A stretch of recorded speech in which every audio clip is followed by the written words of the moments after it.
오늘 본문 말씀은 이렇게 시작합니다. 이튿날. 언제부터 이튿날이죠? 예수님께서 군중의 환호를 받으시며 예루살렘에 입성하신 그 다음 날을 의미합니다. 그들이 베다니에서 나왔을 때에, 지난번 설교 때도 말씀드렸지만 베다니에는 누가 살고 있었습니까? 그렇죠. 나사로의 남매, 예수님이 가장 사랑하셨던, 가장 편하게 생각하셨던 나사로 남매가 살고 있었습니다. 주님은 아마 그 집에서 하룻밤을 보내셨겠지요. 그런데 이런 말씀이 있어요. 예수께서 시장하신지라. 이상하죠. 주님께서 사랑하셨던 그 남매가 아침도 대접 안 했다는 뜻일까요? 아니면 이렇게 생각할 수도 있습니다. 예수님이 너무 급하셔서, 어떤 마음이 너무 급하셔서 식사도 거르고 그 집을 나오셨다, 이렇게 예상할 수도 있겠죠. 그렇다면 뭐에 그리 마음이 급하셨을까요? 아마도 성전 때문이었을 것입니다. 우리가 오늘 읽었지만 15절 이하에 보면 예수님이 성전 청결, 성전 정화 사역을 하십니다. 그래도 좀 이상해요. 베다니에서 나오시다가 아마도 감람산 부근이었을 것입니다. 시장하시다고 무화과 나무에게 가셔서 열매를 찾고 계세요. 요즘 하는 말로 뭐선 일이고 이래야 되는 거예요. 아니, 아침에 바쁘다고 밥도 안 먹고 나가면서 편의점 들러서 컵라면 사 먹는 거하고 똑같은 거잖아요. 얼마나 속상하겠어요, 나사로 입장에서 보면. 이상하지요. 이상하니까 멈춰서 생각해 봐야 됩니다. 예수님이 시장하시다는 것은 단순한 배고픔이 아니구나를 우리는 알 수가 있습니다. 2002년 월드컵 때 히딩크 감독이 유명한 말을 남겼죠. I'm still hungry. 나는 아직도 배고프다. 정말 육신적인 배가 고프다는 뜻이 아니라 더 승리를 원한다. 더 16강을 넘어서 더 높은 단계로 나아가고 싶은 열망과 간절함의 표현이었을 것입니다. 예수님 역시 아침을 못 드셔서 시장하시다는 것이 아니라 예수님은 하나님의 나라가 임재하기를 간절히 원하셨습니다. 그 표현입니다. 그리고 성전이 회복되기를 간절히 열망하셨습니다. 바로 그 배고픔입니다. 우리에게도 이런 배고픔이 있기를 소망합니다. 예수님이 멀리서 잎사귀가 있는 한 무화과 나무를 보셨습니다. 그리고는 그 나무에 무엇이 있을까 하여 기대하는 마음으로 가까이 가셨어요. 그러나 그 나무는 잎사귀 외에는 아무것도 없었고 예수님은 그 나무에게 말씀하십니다. 이제부터 영원토록 사람이 내게서 열매를 따먹지 못하리라. 이 말씀은 즉시 이루어졌습니다. 20절을 참고하면 뿌리째 말라 버렸습니다.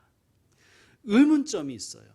13절에도 그런 말씀이 있지만 이때는 무화과의 때가 아니라는 거예요.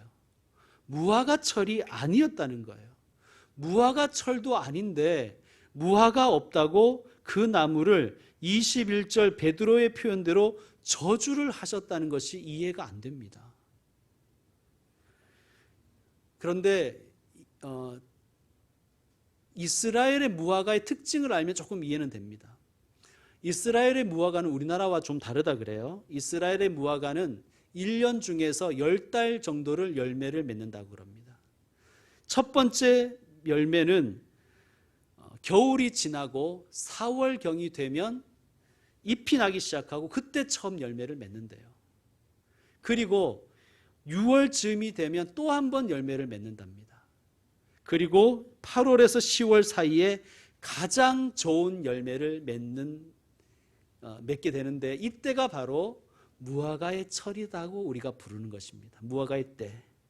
그러니까 무화과의 주된 수확철은 9월 정도가 되는 것이죠. 자, 오늘 본문의 배경이 되는 시기는 언제쯤일까요? 고난 주간이었으니까 요즘도 고난주간은 언제 주로 있어요? 3월 말부터 4월 초에 고난주간이 오지요. 그러니까 이때가 바로 첫 번째 열매가 맺히는 때입니다. 그런데 이때 열리는 열매는 나뭇가지 사이에 있는 아주 조그만 열매인데 즙도 없고 당도도 무척 떨어졌다 그래요. 그런데 이 열매를 너무나 반가워하는 사람들이 있었어요. 가난한 사람들이었습니다. 왜 그럴까요? 여러분 혹시 보릿고개라고 들어보셨습니까? 우리 선조들은 겨울을 지나는 동안 양식이 다 떨어지는 거예요. 그래서 춘궁기라는 말이 생겼습니다. 춘궁기. 이스라엘도 마찬가지였어요. 바로 이때가 춘궁기였는데 가난한 사람들, 겨울 동안 굶주린 사람들이 이 첫 번째 열매를 보면 너무 반가워했다는 거예요.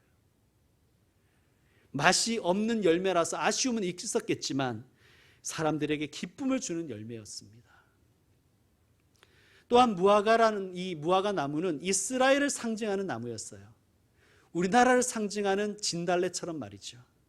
이스라엘의 회복과 영광을 바라는 사람들은 무화과 나무 아래에서 기도를 하기도 했었습니다.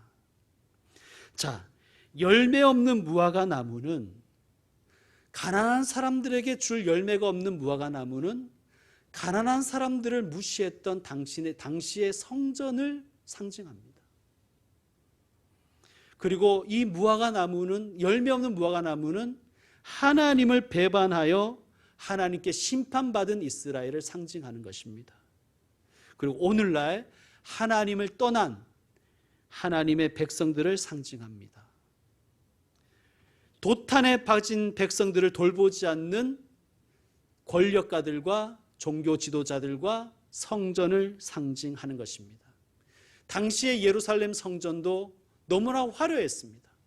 너무나 화려했죠. 그러나 그 속은 다 썩어서 생명이 없는 상태였다는 것을 열매 없는 무화과 나무가 상징하는 것입니다.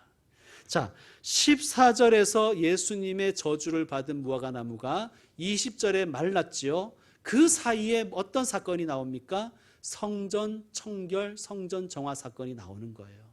그러니까 이 두 이야기는 하나의 메시지입니다. 자, 무화과 나무에게 하신 말씀을 베드로는 저주라고 생각했어요. 그죠? 21절에 랍비여 보소서, 저주하신 무화과 나무가 말랐습니다. 그러나 이 저주라고 표현된 이 단어는 심판이라고 번역하는 것이 더 좋습니다. 예수님은 기분이 나빠 저주한 것이 아니라 심판하신 거예요. 여러분, 우리가 계속해서 요한계시록 할 때 그런 부분들을 살펴보았지만 하나님의 심판은 심판 그 자체가 목적이 아니라 회복과 구원이 목적이 있습니다. 그러니까 구원을 위해서 심판하시는 거예요. 무화과 나무를 심판하시는 것은 주님께서 예루살렘 성전을 심판하시는 것을 상징합니다. 그런데 예루살렘 성전을 심판하신다는 것은 눈에 보이는 성전을 심판하셔서 눈에 보이지 않는 성전, 즉 예수님의 육신된 성전을 세우고자 하신 거예요. 예수님의 몸이 누구입니까? 교회입니다. 우리입니다. 눈에 보이는 성전을 심판하셔서 성령이 거하시는 성전된 우리를 세우고자 하시는 예수님의 메시지인 것입니다. 예수님은 본래의 목적을 상실한 성전을 심판하셨습니다. 성전을 향하신 하나님의 뜻, 성전의 본래 목적을 예수님이 다시 가르쳐 주세요. 17절에 나와 있습니다. 여러분 17절을 읽어주세요. 시작.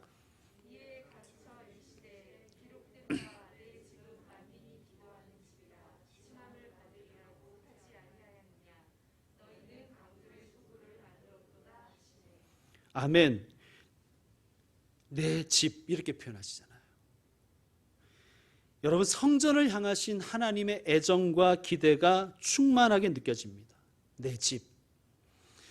내 집은 어떤 목적이 있다는 거예요? 만민이 기도하는 집. 가난하든 부하든, 이방인이든 유대인이든, 병든 자든 건강한 자든 만민이 와서 기도하는 집이 하나님이 성전을 향하여 본래 품으신 뜻이었습니다. 목적입니다. 만민이 기도하는 집을 영어 성경을 보면 전치사 포를 표현하고 있어요. 포. 그러니까 이렇게 번역하는 것이 더 좋다는 거예요. 만민을 위해 기도하는 집. 그러니까 제사장들이 그리고 거기에 온 사람들이 자기의 이기적인 욕심만을 하나님께 구하는 것이 아니라 만민을 위해 기도하는 집이 되기를 하나님은 원하셨다는 거예요. 이게 성전의 본래의 목적입니다. 성전을 향하신 하나님의 뜻입니다. 만민이 와서 만민을 위해 기도하는 집. 성도 여러분, 지금도 하나님의 이 기대와 목적과 뜻은 교회에게 향하신 줄로 믿습니다. 주의 몸인 교회가 이런 성전 되기를 하나님은 진정으로 원하실 것입니다. 그런데 이 성전이 타락했어요. 변질됐어요. 예수님의 표현대로 강도의 소굴이 되어버렸어요. 자, 15절을 참고하면 만민이 있어야 될 성전에, 만민이 와서 만민을 위해 기도해야 될 성전에 누구로 가득했냐 하면 매매하는 자들, 돈바꾼의 자들의 더러운 입속으로 가득 차버렸다는 거예요. 매매하는 자들이 왜 성전에 있었냐 하면 제사에 쓸 제물, 동물을 판매하기 위해서 있었습니다. 당시의 유대인들은 명절이 되면 예루살렘에 찾아왔어요. 그 당시 예루살렘 인구를 한 2만 명 정도로 봅니다. 그런데 명절이 되면 100만 명이 왔다는 거예요. 여러분 상상이 가십니까? 이들이 찾아와서 성전에서 제사를 드렸습니다. 팔레스타인뿐만 아니라 세계 곳곳에서 사람들이 몰려왔어요. 자, 제사를 드리기 위해서는 제사 드리려는 사람이 제물을 준비해야 돼요. 자, 손수 준비해야 되는 것이 원칙이지만 성전과 거리가 멀리 떨어진 곳에 사는 사람들은 직접 제물을 준비해 오기가 번거롭습니다. 또 거기다가 거리가 멀면 멀수록 짐승이 상할 염려가 많아요. 왜냐하면 제물은 흠없는 것 드려야 되거든요. 병들지 않은 것, 또 상처가 없는 것, 다치지 않은 것. 그런데 그 먼 거리를 무조건 송아지 안고 올 수는 없고 데리고 오다 보면 상하기도 하고 또 병들기도 하는 일들이 많이 생겼습니다. 그래서 성전에서 제물을 파는 사람들이 생겨난 거예요. 그러니까 본래는 나쁜 목적은 아니었습니다. 예배를 도와주기 위해서 이 사람들이 생긴 거예요. 그런데 이 시장이 점점 커지는 거예요. 많은 이익이 생기기 시작하는 거예요. 그러니까 표독스러운 제사장들이 이것에 눈독을 들입니다. 그래서 성전 제물 판매 독점권자를 제사장들이 선정했어요. 자, 그러면 입찰하기 위해서 사람들이, 장사하려는 사람들이 많은 뇌물을 제사장들에게 갖다 줬겠죠. 뇌물을 가장 많이 바친 사람이 매매 독점권을 낙찰받은 거예요. 자, 여러분이 만약 제사장들에게 엄청난 뇌물을 갖다 바치고 재물 판매 독점권을 획득했다면 시세대로 파시겠습니까? 이게 매번 열리는 시장도 아니에요. 1년에 한 3번 정도 열려요. 대목이 딱 3번 있는 거예요. 메뚜기도 한철이라고 확 끌어당겨야 되지 않습니까? 예수님이 뭐라 그랬어요? 강도의 소굴이라 그랬어요. 그러니까 한 10% 20% 남기고 2배 3배 남긴 정도가 아니라 학자들의 이야기를 들어보면 수십 배에서 수백 배를 남긴 거예요. 강도의 소굴이죠. 그러니까 상식선에서 이문을 남긴 게 아니라 폭리를 취한 것입니다. 손바닥도 마주쳐야 소리가 난다고 제사장들이 상인들의 이익을 보장해 주었어요. 제사장들이 재물을 검사하잖아요. 이렇게 검사할 때 재물 판매 독점권자의 인증이 있는 재물만 합격시킨 거예요. 온갖 트집을 다 붙여가지고 불합격을 자꾸 시키는 거예요. 근데 여러분 생각해 보세요. 제사를 지내는 사람들이 엄청나게 많았다 그랬잖아요. 지내려는 사람들이. 한 번 불합격당하고 빠꾸당하면 다른 짐승 구해서 다시 줄 쓰면 얼마나 많은 시간이 지체되겠습니까? 그리고 그렇게 했다 한들 그 재물이 합격될 것을 누가 보장할 수 있겠어요? 그러니까 자연스럽게 누구에게 재물을 살 수밖에 없습니까? 매매 독점권자들에게 살 수밖에 없습니다. 매매 독점권자들이 점점 머리가 잘 돌아가는 거예요. 사람이 악한 데는 머리가 더 빨리 돌아가잖아요. 굳이 흠없는 거 팔 필요가 없는 거예요. 이게. 왜? 서로 짝짝꿍이 잘 됐으니까. 그때부터 병든 것, 상처난 것, 죽어가는 것도 다 팔았습니다. 막 폭리를 취하는 것이죠. 어마어마하게. 제사장들도 돈에 눈이 뒤집어져 가지고 들어온 재물들을 다 도살해서 제사 드리지도 않았어요. 이것도 엄청난 일이잖아요. 그러니까 한 100마리 들어오면 10분의 1만 잡았대요. 나머지 90마리는 다시 그 판매업자들한테 파는 거예요. 여러분 이거 완전히 땅 짚고 헤엄치기죠. 예를 들면 10,000원에 사서 100만 원에 팔고 다시 10,000원에 사고 또 100만 원에 팔고, 이거는 뭐 봉이 김선달보다 더한 사람들입니다. 예수님이 너희들은 강도들이라 그런 거예요. 내 집을 장사하는 집으로 만든 것이라고 얘기하지 않으시고 강도의 소굴로 만들었구나. 너희들은 가난한 사람들의 백성들의 피를 빠는구나. 또 하나, 유대인 남성 성인들은 1년에 한 번씩 성전세를 바쳐야 됩니다. 5세겔. 이 세겔이라는 이 화폐는 로마 시대 훨씬 이전에 유대가 쓰던 화폐였어요. 그러니까 우리로 치면 고대 화폐인 거예요. 뭐 상평, 통보 이런 거. 지금 유통하지 않는.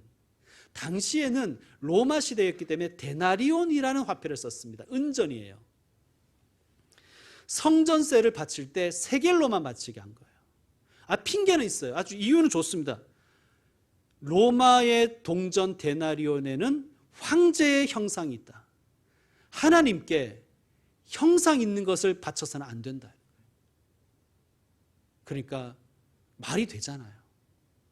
사람들이 로마의 돈인 데나리온을 가지고 와서 과거의 동전인 세겔로 환전을 해야 됐습니다. 그 환전상들이 있었던 거예요. 여러분 이거 역시 입찰되는 거예요. 뇌물 주고 되는 거예요. 여러분 같으면 얼마나 남기겠습니까? 한철 장사인데. 예를 들어서 1달러에 1,000원 주고 바꿨다면 1달러에 100만 원, 1,000만 원을 받아버리는 거예요. 부르는 게 값인 거예요. 이 세겔은 성전 안에만 있거든요. 어디서 구할 수도 없어요. 강도들이었습니다. 자, 예루살렘 성전은 하나님을 섬기는 성전이 아니라 그냥 돈을 섬기는 암시장이 되어버렸어요. 열매 없는 무화과 나무죠. 겉은 화려했지만 속은 강도들이 들끓는 강도의 소굴이 되어버렸습니다. 예수님은 이 성전을 더 이상 두고 볼 수가 없었습니다. 15절 말씀 여러분 읽어주세요. 시작.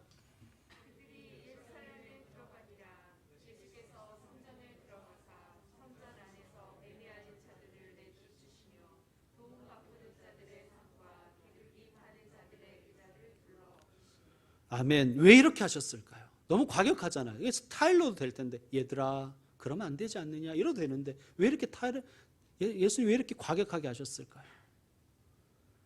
말로 해서 들을 게 아니기 때문에 그렇지 않겠습니까? 여러분 예수님 하나님은 말로 해서 안 들으시면, 말로 해서 우리가 안 들으면 심판하십니다. 성전은 제사장의 집이 아니에요. 성전은 제사장을 위한 집이 아니에요. 장사꾼들의 집도 아니고 장사꾼들을 위한 집도 아닙니다.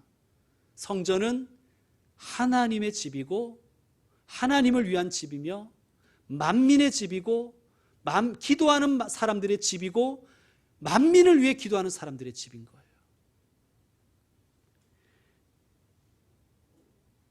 사랑하는 성도 여러분, 우리가 성전이 되려면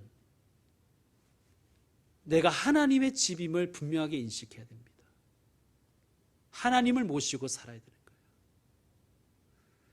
또한 내가 하나님의 집이 되려면 기도하는 사람이 돼야 돼요.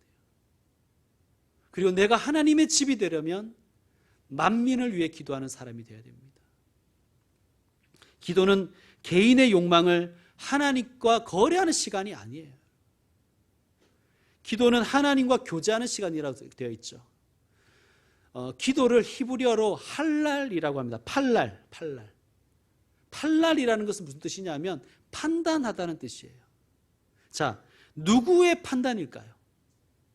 나의 판단일까요? 하나님의 판단일까요? 기도는 하나님의 판단을 구하는 시간입니다. 나의 생각을 하나님께 내어놓고 판단을 받는 시간이에요. 나의 계획을 하나님께 내려놓고 판단을 받는 시간이에요. 내 삶을 하나님께 내려놓고 판단받는 시간이 기도의 시간입니다. 사랑하는 성도 여러분, 하나님의 판단을 구하십시오. 하나님의 판단을 받으십시오. 내가 생각하는 그것을 하나님께 요구하는 시간이 기도가 아니라 나의 생각을 밀고 나가기 위해서 힘을 얻는 시간이 기도가 아니라 하나님의 판단을 가장 좋은 것으로 받아들이는 시간이 기도의 시간임을 믿고 하나님의 뜻대로 살아가시는 분들 되시기를 축원합니다. 여러분, 교회가 그렇잖아요. 교회가 하나님의 판단을 들어야죠. 하나님의 판단에 순종하고 하나님의 판단을 밀고 나가야 되는 것이 진짜 교회 아닙니까? 그런데 우리 교회를 포함해서 이 땅의 교회들은 어떻습니까? 교회의 판단을 하나님께 관찰시키려고 하는 거예요. 하나님 이것도 해주시고 저것도 해주시고 내가 이것이 좋아 보이니 하나님 이걸 해주십시오. 여러분, 내가 좋아하는 것을 하나님께 강요하는 것, 그 강도입니다. 은혜를 횡령하는 것이고 기도를 남용하는 것입니다.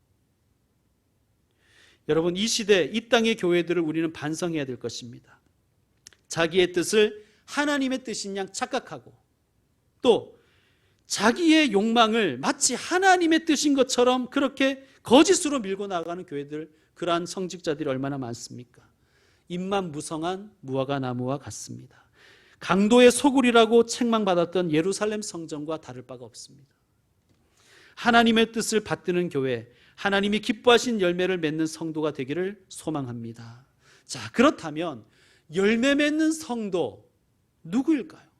열매를 맺는 교회는 어떻게 해야 될까요? 자, 22절 여러분이 한번 읽어주십시오. 22절 시작. 아멘. 열매를 맺는 성도, 열매를 맺는 교회의 비결은 하나님을 믿으라입니다. 하나님을 믿으라. 이 하나님을 믿으라에 해당되는 헬라 원어를 보고 직역을 하면 이렇게 직역할 수 있어요. 하나님의 신실하심을 붙들라. NIV 성경이 참 잘 번역한 것 같아요. Have faith in God. 하나님 안에서 신실함을 지키라. 여러분, 하나님의 신실하심, 하나님의 믿음을 소유하려면, 하나님을 믿는 그 믿음을 지키려면 그냥 한 번 지키고 말아서는 될 일이 아니잖아요.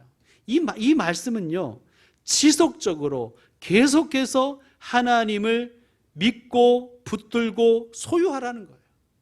그 뜻입니다. 여러분, 믿음이라는 것은요, 하나님과의 좋은 관계잖아요. 하나님과 바른 관계를 우리는 믿음이라고 하는 거예요. 여러분, 인간 관계도 그렇잖아요. 바른 관계, 좋은 관계를 유지하려면 시간이 필요하지 않습니까? 한 번에 좋은 관계 맺는 사람이 어디 있습니까?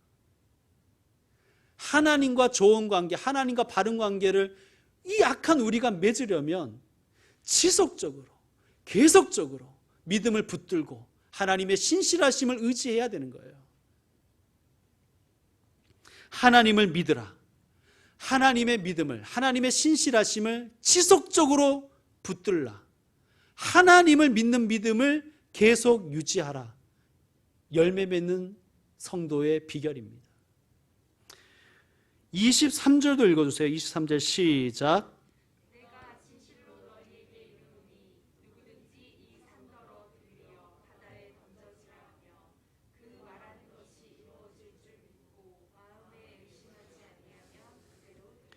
아멘.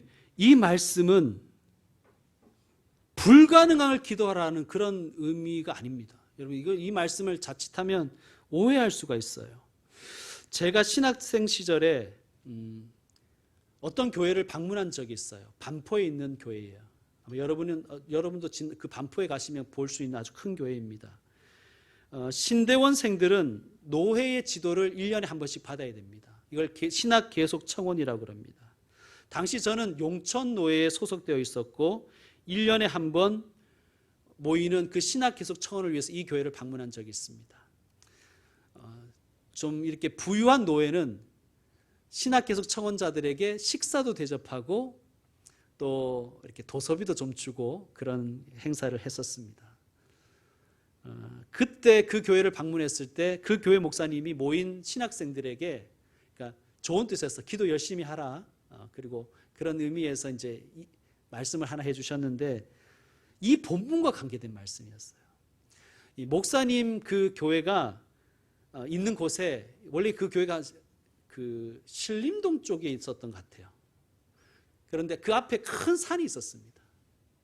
산이 있다 보니 지금 같으면 뭐 터널도 뚫고 이래서 이제 교통이 편리해지겠지만 그 당시만 해도 교인들이 교회 오기가 너무 불편했다는 거예요. 그래서 목사님이 매일 아침마다, 매일 새벽마다, 매일 밤마다 이 산을 좀 옮겨달라고 그렇게 기도했다는 거예요. 간절하게. 바로 이 말씀을 붙들고 말이죠. 하나님, 누구든지 이 산더러 들리어 바다에 던져지라 하며 그 말하는 것이 이루어질 줄 믿고 마음에 의심하지 아니하면 그대로 되리라고 하지 않으셨습니까? 여기 이 답답한 산을 좀 옮겨주십시오. 그렇게 수년을 기도하고 있었는데 어느 날 아침 새벽 기도를 마치고 나가보았더니 입이 떡 벌어지는 거예요. 수십 대의 포크레인이 와가지고 산을 막 무너뜨리고 있는 거예요. 며칠이 안 돼서 산이 정말 없어졌습니다. 교회도 사라져버렸어요. 아마 재개발 이야기를 하시는 것 같아요. 그때 재개발 때 교회를 반포로 옮겨서 성전 잘 짓고 뭐 부흥하고 좋다. 이제 이 얘기를 하셨던 거예요. 기도하면 된다. 여러분, 근데 본문을 그렇게 적용하면 안 됩니다. 여러분, 제가 요한계시록 강의할 때 산이 들려 바다에 던져지는 것에 대해서 말씀드린 적이 있어요. 이것은 종말 때에 예수님께서, 재림의 예수님께서 악을 심판하시는 것에 대한 문학적인 표현입니다. 산이 들리어 바다 가운데 던져지는 것. 그러므로 이 구절은 예수 그리스도께서 다시 오셔서 최후의 심판하실 때까지, 그래서 구원을 완성하실 그날까지 믿음 흔들리지 말고 두 마음 품지 말고 하나님의 나라와 하나님의 뜻을 구하며 믿음을 지키며 기도하라는 그런 의미예요. 우리는 뭐 김포에는 산이 잘 없으니까 뭐 그런 기도 잘 안 하겠지만 하나님 저 산을 옮겨주십시오. 그런 기도를 하라는 게 아닌 거예요. 앞에 건물 좀 없어지게 해주세요. 그런 기도로 써먹으란 구절이 아닙니다. 주님 오실 그날까지 두 마음 품지 말고 믿음 지키며 하나님께 마땅히 하나님의 나라와 뜻을 구하라는 거예요. 그러면 된다는 거예요. 자, 24절도 읽어주세요. 시작.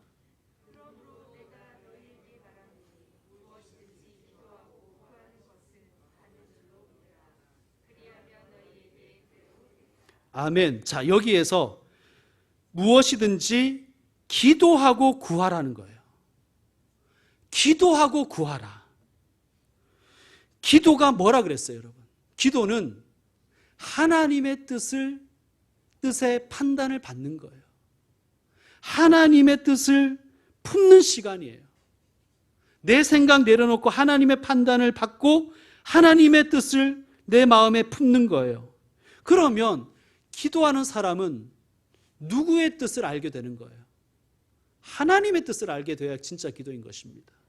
기도하고 구하는 것. 자, 하나님의 뜻을 안 사람은 무엇을 구할까요, 여러분? 로또 되게 해주세요. 뭐 그런 거 구하는 사람은 기도를 안 한 사람이 그냥 구한 거예요. 그냥 자기의 뜻을 구하는 거예요. 그냥 기도하고 구하는 사람은 받은 줄로 믿으라.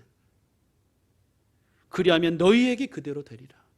여러분, 하나님의 나라와 하나님의 뜻을 구하는 사람은 어떻게 살아야 된다는 말씀입니까? 마치 하나님의 나라가 내게 임한 것처럼 내가 천국의 백성으로 살아가라는 거예요, 이 땅을. 그러면 그대로 되리라는 것입니다. 사랑하는 성도 여러분, 하나님의 나라와 그의 뜻을 구하십시오. 내가 생각하는 좋은 것을 구하지 마시고 하나님이 좋다고 하시는 것을 구하십시오. 그리하면 그렇게 될 줄로 믿습니다. 자, 25절 읽어주시기 바랍니다. 25절 시작. 서서 기도할 때에 아무에게나 혐의가 있거든 용서하라. 그리하여야 하늘에 계신 너희 아버지께서도 너희 허물을 사하여 주시리라. 아멘. 자, 하나님을 믿으라. 그리고 기도하고 구하라. 그런데 기도할 때 아무에게나 혐의가 있거든. 혐의가 있다는 것은 미워하는 마음이 생각나거든 이라는 거예요. 그럼 어떻게 하라는 거예요? 용서하라는 거예요. 어떤 사람과 등진 일이 생각나거든 용서하라는 거예요. 자, 제가 이런 말씀을 드린 적이 있어요. 기도하다가 어떤 생각이 딱 들면 하나님 주신 생각으로 믿어도 된다.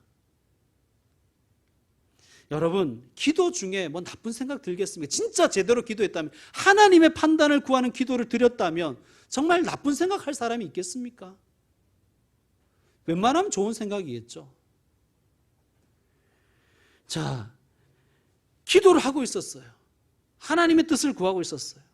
근데 하나님께서 어떤 사람을 미워했던 내 마음을 생각나게 해주신 거예요. 아무에게 혐의가 있거든, 누군가 등진 일이 있거든, 하나님이 그 일을 생각나게 해주신 거예요. 그러면 어떻게 하라는 거예요? 용서하라는 거예요. 왜 용서해야 되냐면 그리하여야 아버지께서도 너희를 사하여 주시리라. 내가 용서해야 하나님도 나를 용서하신다는 의미도 되지만 내가 용서해야 그 사람을 하나님도 용서하신다는 거예요. 여러분, 왜 이렇게 해야 됩니까? 하나님과 바른 관계 맺기 위한 거예요. 하나님과 바른 관계 맺기 위해서는 사람과의 관계가 온전해져야 됩니다. 하나님과의 관계와 사람과의 관계가 균형이 맞는 것이 바른 신앙이에요.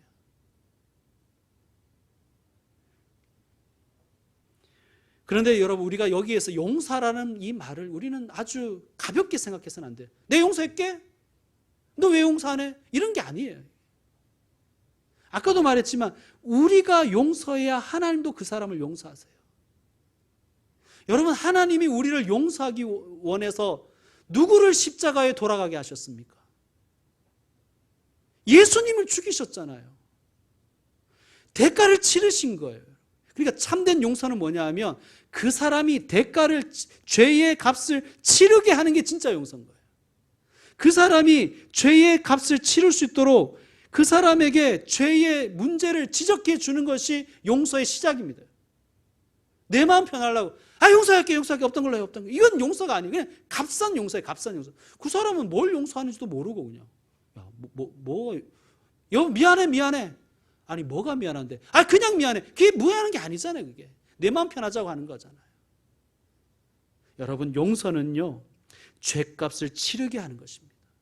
그래, 용서가 어려운 거예요. 성도 여러분, 하나님을 믿으십시오. 하나님의 믿음을 붙잡으십시오. 지속적으로 계속해서.